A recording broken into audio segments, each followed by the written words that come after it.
Should I apply for a job offer only if I meet all the requirements?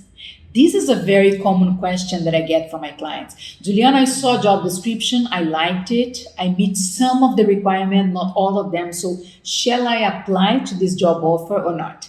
Shall I look for a different one that I meet 100% of the requirements?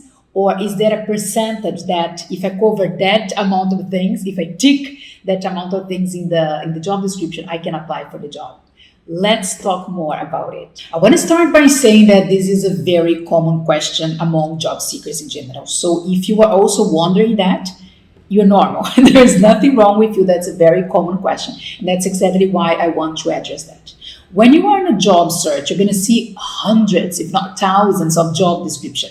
By job description, I mean the text that the company posts when they post a job offer, and they list the requirements, the things that you must have or that you should have or that they prefer that you have in case you want to apply for that job. So when a candidate is searching for different job descriptions, at some point the person is going to think, shall I apply for this job offer or not? And sometimes what is stopping us to apply is I feel that I don't meet all the requirements. I know that I don't have this and this thing they're looking for. So still, should I apply for this job offer or not? What you do in this situation? Wait to find the perfect job in which I meet 100% of the criterion, or can I be more flexible about it? Or there are different cases, different circumstances to consider. That's exactly what I want to talk here today. And I want to do that from two different point of views, two different perspectives. One is from the company's side, the recruiter side. How does the company who posted the job offer, the company that actually have an open position, how do they see that? What do they really expect? Do they hope that all the candidates meet all the requirements or not really, or it depends on the case? So I want to evaluate the situation from the company's point of view and also the other side of the story, from the candidate side. If you are a candidate, when should you apply for a job offer? Which amount of the requirements you should meet, and how the company is going to see you if you apply or if you not apply for the job. Let's evaluate the two sides of the same story. From the company side, recruiters, when they post a job offer, when they post a position available on LinkedIn, on their internal website, on a job board, wherever they post it, the first thing you need to understand is that they want to cover that position. They want to close the position. And by close the position, what I mean is they need to, find the candidates, do all the evaluation process, the recruitment, the selection, and then finally the person starts work. So that's, at the end of the day, that's what all the recruiters want. They have an open position. They need to find the right person to occupy that position. And then the position is closed, the position is covered, and they move on to another position available. So deep inside, that's what all recruiters want. So stop thinking that recruiters are against me, they don't like me, they're too picky, they're not friendly. No, recruiters do want to cover the position. More than what they need, because that's what they do for a job. And on this side of the story, I worked as a recruiter for more than 15 years, so there is a lot of pressure towards closing the position. There are deadlines to present candidates. There are deadlines to cover the position. Your boss, the hiring manager, everybody's asking about, when are you going to cover? Do you have more candidates? What is this person saying? That is she interested in the position or not? So there is a lot of pressure on the company side, and all the recruiter wants is to close the position and to find the right person. So the recruiter is on your side. That's the first thing I want to share with you.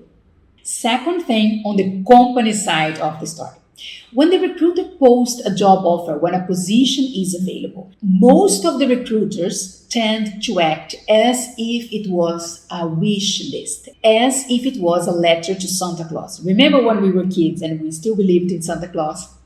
And we were writing letters to him and, writing down the gifts we want to get and all the games and all of that. Sometimes, unfortunately, that's the way recruiters act when they write the job description. Sometimes it's not only their fault. Sometimes there is pressure, again, from the hiring manager.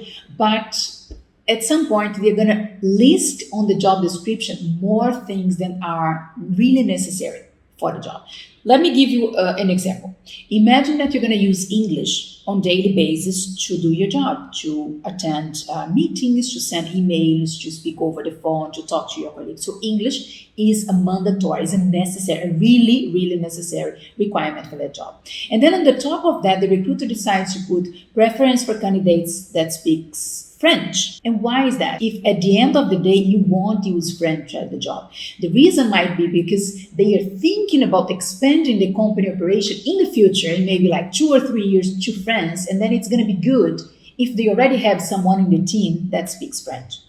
Sometimes reasons are very weak and they just add at the job description that thing that it's not really necessary or it won't be necessary in the next 2 3 years, but hey, who knows?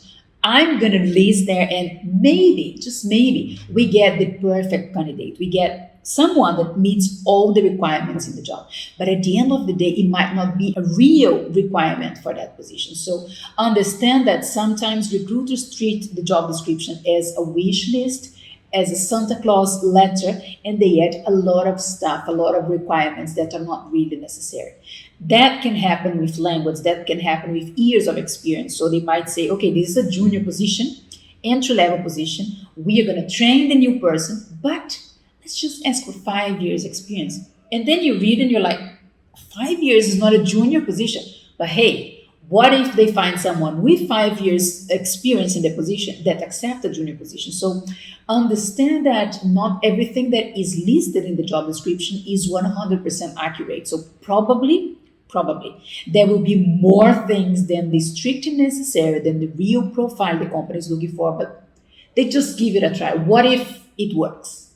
Just in case, I'm going to mention it there. So that's already an alert for you on the candidate side to decide if you should apply for a job or not if you don't meet all the requirements. When the company starts interviewing you over the phone, in person, via Zoom, whatever, they get to know you better, right? So there is a big difference between the initial contact with the company when you just apply your curriculum, when you just send the initial application, and when you move ahead in the process and you start talking to people, you have the chance to show yourself more. You have the chance to showcase your skills and your personality, your motivation, and all of that. So for the company, maybe they had in mind one kind of person, one kind of profile, but when they meet candidates that might not meet all the requirements, but they still like the person, or they are really fascinated by that experience, by the way the person communicates and all of that, companies might be flexible and change a little bit their requirements about the position. So let's imagine they were asking for 5 years experience as project manager. And then you have only 4 years experience, okay? You have 1 year less than the experience they were looking for. But then during the different steps of the recruitment process, you did some tests, you did phone interviews, you did a study case, you spoke to different people in the team.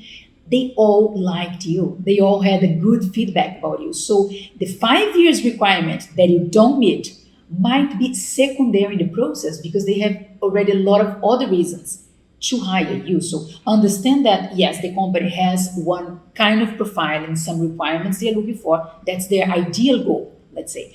But in case they don't find it, or in case they find someone that meets all the other requirements except 1 or 2, they might be flexible and change the criteria. And they might end up hiring someone that doesn't meet all the requirements that they list on the job description.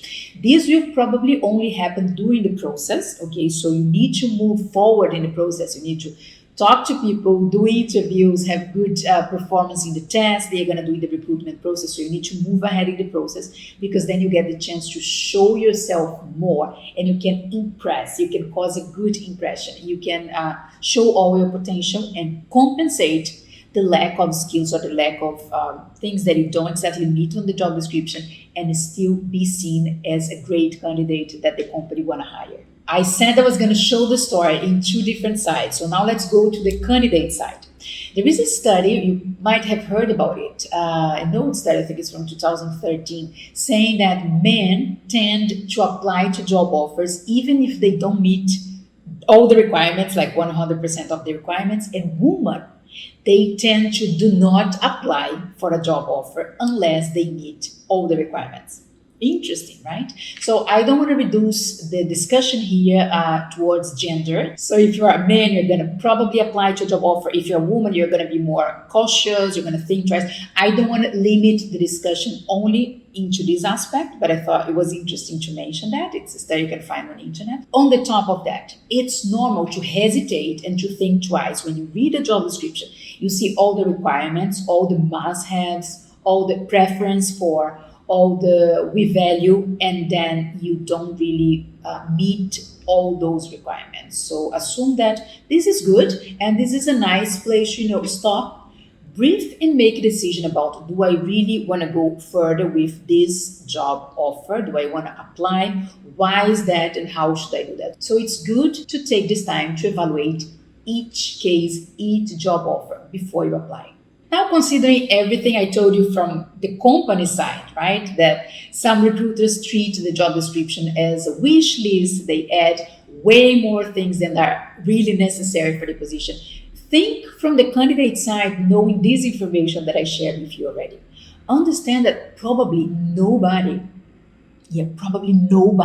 will meet 100% of the requirements to the job description. That's the reality. They list someone that probably doesn't exist and will never exist. Someone that is way too good for the position. Someone that speaks more language, has more experience, is better in IT. It's not necessary all of that for the position. So most of the cases, the job description is inflated with things that are like, well, that would be good if the candidate have that, but it's not really necessary. But unfortunately, in the job description, sometimes you cannot see that clearly. There is a hint, there is like a clue that you can see when the requirement is really necessary, when the company really, really needs that, and when it's something that they could be more flexible. And that is when you read in the job description, mandatory requirements. So when they say mandatory, the company is more likely to, okay, this is actually the list of things that we're looking for. When they say valuable or preference for, or we also value, something that is not mandatory, alert, because those things you can easily skip if you don't meet that, if you don't tick the box for that. Obviously, if you meet the mandatory requirements and some of the valuable for the preference things that they also list, it's even better. It means that you're really matching the job description. But my point of this video is to explain you how to proceed in case you read the job description and you are like, I don't tick all the boxes. So try to identify what is mandatory for the job and what is not mandatory, and start by evaluating the mandatory requirements. So the more you meet the mandatory requirements, the better. If you don't meet the others, it's also okay. You can still apply for that job. But then the big question is, okay, if I don't meet 100% of the requirements, which percentage shall I meet? 80%, 95, 50? So let's understand one thing here. Recruiters don't want to waste their time. They're busy working, okay? So if you actually don't meet any of the requirements, if your profile is like the opposite of that position, don't make them waste their time. Just don't apply for that job at all. That's it. Clear as water. Just search for another job. If you meet some of the requirements, then it's worth it to evaluate the percentage of requirements that you meet. I like to use the number 70%. So if you meet 70% approximately, right? 70% of the requirements, you are good to apply. Why is that? Because as I said before, from the company side, probably nobody will meet all the requirements. They just start adding things on the job description to see if they find the perfect person. But the perfect person, the perfect candidate doesn't exist. So if you meet 70%, you are already good to apply for the position. Especially, as I mentioned before, if the requirements you meet are the mandatory ones. Another interesting tip to deal with situations like I found a job offer but I don't meet all the requirements and I still want to apply for that is to use the cover letter as a powerful resource to help you in the process. Apart from sending your curriculum, some companies will ask for the cover letter. In some case, that's mandatory. You have to send that together with your curriculum. Some case it's optional, but try to use it as a way to explain the company why, despite the fact that you don't meet all the requirements, you are still a great candidate for the position. Make it very personal. Make it for each company because each case is going to be different, right? So you can have like a skeleton, a generic cover letter, but you must tailor, you must adjust it for each company and make it clear why you consider that you can be a good candidate for that company. How are you going to overcome the aspects that you don't have in the profile? How are you going to learn? How are you going to improve? How can you, surpass the fact that you actually don't meet all the requirements, you know that, but you have other great things to offer for the position. So the cover letter is something that you can use in your own benefit to kind of compensate, explain, justify, and sell yourself to the company despite the fact that you don't meet all the requirements in the job description. Another very important aspect is that sometimes candidates apply for a position and they don't meet the requirements at all. So we see maybe like 100 people applied already for the job offer. And as a candidate, you're like, I won't apply. Too many people applied already. I have no chance. No. Keep going because you don't really know who applied for that. Maybe out of 100 applications, 80% of them do not meet the requirements at all. So automatically, they are going to be eliminated from the process. So don't be impressed as a candidate by the number of people that already applied for the job offer, because not everybody is careful as you are going to be when you apply next. And not everybody will really, evaluate the circumstances and check case by case and decide if they want to apply. Some people just click in the apply button, especially if we're talking about something like the LinkedIn Easy Apply, that is literally you click one button and your application is sent to the company. So a lot of people just go the easy way and they not even read the job description. Or they're like, you know what, I don't care, I'm just going to apply. So don't be impressed as a candidate by the number of people that already applied for the offer. Do your part. Again, check if it makes sense, if you meet at least 70% of the requirements. Despite the number of people that already applied, go ahead and make your application. Last but not least, another thing that can happen. It doesn't happen all the time, but I also want to mention that because I know how the recruitment side works. Sometimes you apply for a position that you're not 100% qualified, and recruiters finally see your profile, so it passed already the ATS, all the robot, all the initial screening, but you're still missing some points. So let's imagine that they're looking for the same example I gave before. They're looking for someone with 5 years experience, and you have 3.5. For example, they like your profile, you meet most of the requirements, but they really need, for some circumstances, someone more senior in that position. What you don't know is that they might keep your curriculum in their database, in their pipeline, in their internal files. And in the future, in a couple of months, they might have a more junior position, for example, and they can contact you. They can remember you and contact you for that position. So it's not always a waste of time if you meet most of the requirements, because it might fit for the position that is open now, or they might consider you for a different position. This happens sometimes because depending on the circumstances, the recruiter will automatically eliminate people that don't have a minimum, amount of years of experience, but it happens sometimes. Companies keep your curriculum and they contact you in the future for a similar position that might be more adjusted to your profile. But again, to increase the chance that this happens, you do need to meet most of the requirements. So don't go crazy here and just apply for a job. That's not at all what I'm talking about. I'm talking like you're really close to meet the requirements, but there are still some requirements that you don't meet, but your profile is good. Overall, you are a good candidate for that position. So companies might keep your details and contact you later on for a different position that will be open at some point. Now you have all the information from the recruiter side, from the company side, and from the candidate side to decide about how to proceed. If I had to summarize it all, I would say if you meet 70% of the requirements, don't be afraid. Go ahead and apply to that job offer and see what happens. Should I apply to a job offer only when we meet all? So I want to evaluate the situation from the candidate's point of view, and also, so I want to evaluate the second thing from the company side of the story. the So if you're a man, you're gonna probably apply.